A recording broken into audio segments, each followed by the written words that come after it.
Hi sailors! Stick around with us today and find out why we have decided to forfeit our deposit on Virgin Voyages, and book with P&O instead. Last year we sailed on Resilient Lady and we had a really good time. It was our third sailing with Virgin Voyages and everything was just as it was. We were having a great time, really enjoyed it. Had a couple of drinks one particular day and stopped by the Next Cruise desk and talked to them about My Next Virgin Voyages. Yes. So if you haven't heard about the My Next Virgin Voyages promotion, essentially you pay $300 upfront towards your next cruise and it comes with two major perks. That includes up to $250 sailor loot, otherwise known as cruise credit if you've not sailed with Virgin Voyages before. And you also get up to $250 discount towards your next cruise. So that's on top of the deposit you've already paid. And it sounds like a really good deal, doesn't it? But actually, when we started crunching the numbers, we started thinking twice, didn't we? Yeah, we found we were running into a lot of technicalities and loopholes in the promo code, which just meant that our spend just kept ramping up. So stick with us and we'll talk you through what that looked like, because it could save you a small fortune in the future. We found a really good deal with a discount. It was £2,744, and this was something called a lock-it-in rate. And that means a couple of specific things which we'll go into. Yeah, basically a lock-it-in rate is essentially a guaranteed cabin status, but it does come with the following caveats, and they are as follows. No changes or modifications, can be a limited view cabin assigned closer to the sailing, and also it might be an accessible cabin. Actually, I see that as a massive perk, so I'm not sure why they've got that there, but there we go. So with those 4 points in mind, we were happy to proceed. We had never had a guaranteed cabin with Virgin Voyages before, and we've always had a really nice cabin, so we've never really seen it as an issue, and figured, let's go for it. It's a cheaper option. Let's take the roll of the dice and see what the fates decide for us. Exactly. YOLO. Turns out the fates had a different idea, actually. So one of the stipulations in the My Next Virgin Voyages promo is that you cannot use it on a lock-it-in rate cabin, which we didn't realise or didn't see, even though it is reasonably clear on the website. Yeah, in fact, there's quite a few promos that you can't use it with. And when we started doing the maths and crunching things down, the results weren't encouraging. So, tell you what, let's get to it and crunch those numbers.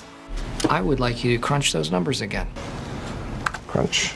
So with the My Next Virgin Cruise promo, the lowest grade we could go with would be the Sea Terrace forward or aft cabin location. This costs £3,306 on this occasion.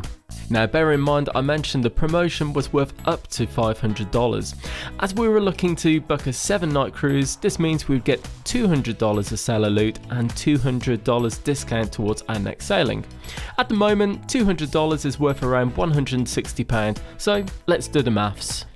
Now remember, to make use of the My Next Virgin Cruise promo, the lowest cabin grade we could go with was the Sea Terrace forward or aft location, which cost £3,306. Now if we factor in the value of the promotion, which includes £160 onboard credit as well as a £160 discount on the cruise, that technically brings the price down to £2,986.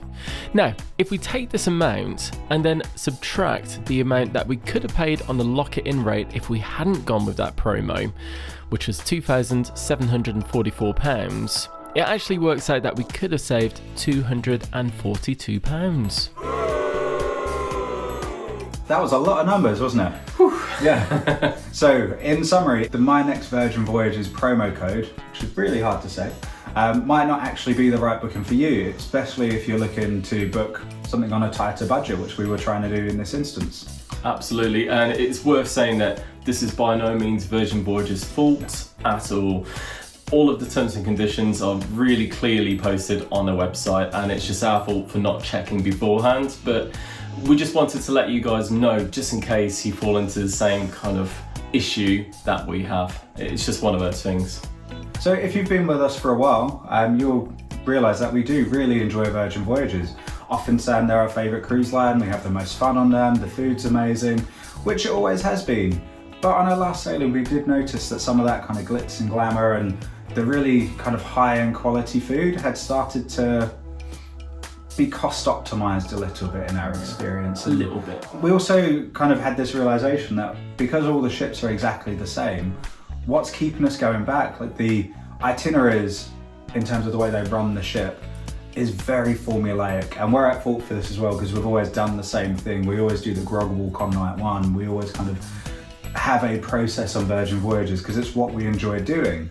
But that said, for the cost, the experience you get is always the same, and we like to travel for different experiences. So with the My Next Virgin Voyages kind of blunder on our part, it really did kind of pose the question to us, like, well, why are we sailing with Virgin Voyages? It's going to be the same experience, but potentially a bit less. Yeah. So we just started to question if the value for money is really still there.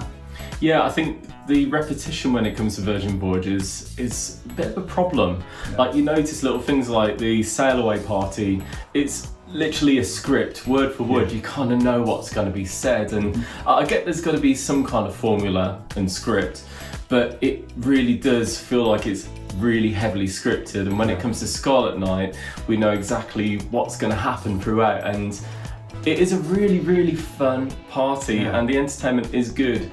But where we've done it a few times now, it is getting very, very repetitive. And I think because Virgin Voyages has so many people reusing the ships, I think they need to really start thinking about ways of, switching things up a little bit. Because, and we're not saying that Virgin's a bad line, we still love it. For any first-time Virgin Voyages sailor, I really think you're going to have the most amazing time because it's so much fun. It's amazing. Yeah, and the quality of food is still very high. We just think that we're getting the same experience. So this would have been our 4th sailing with Virgin.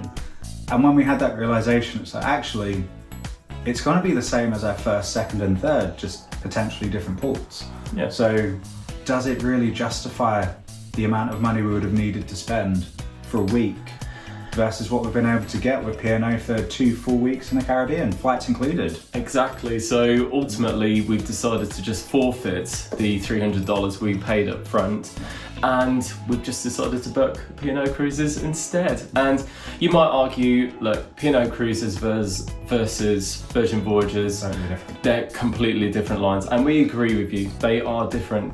But when you compare the pricing, we'd have been spending more or less the same as what we've got for 2 weeks in the Caribbean versus 1 week in the Mediterranean. Yeah.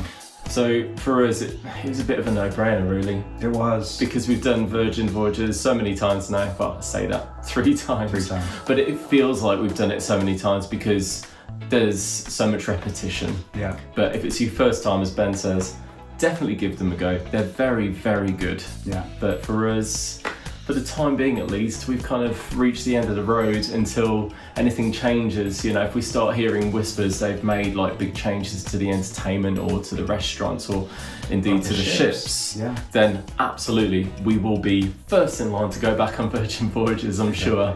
But for the time being, we're just going to put a little pin in it and move it to one side. If you found this video helpful and interesting, give us a little like below, or even leave us a little comment. We do love hearing from you and keeping in touch. And it just helps us kind of keep the channel alive and keep it growing as well, which just allows us to bring you more content, which we've got coming up in spades for you this year. Oh, absolutely. We've got lots of lovely cruises on the horizon. So don't forget to hit the subscribe button and ring that little notification bell. So as soon as we upload new content, you'll be notified. Yes. See you soon. Bye. If you wanna know when we got more, yeah, you gotta hit subscribe. You gotta hit subscribe. If you wanna know when we got more, yeah, you gotta hit subscribe.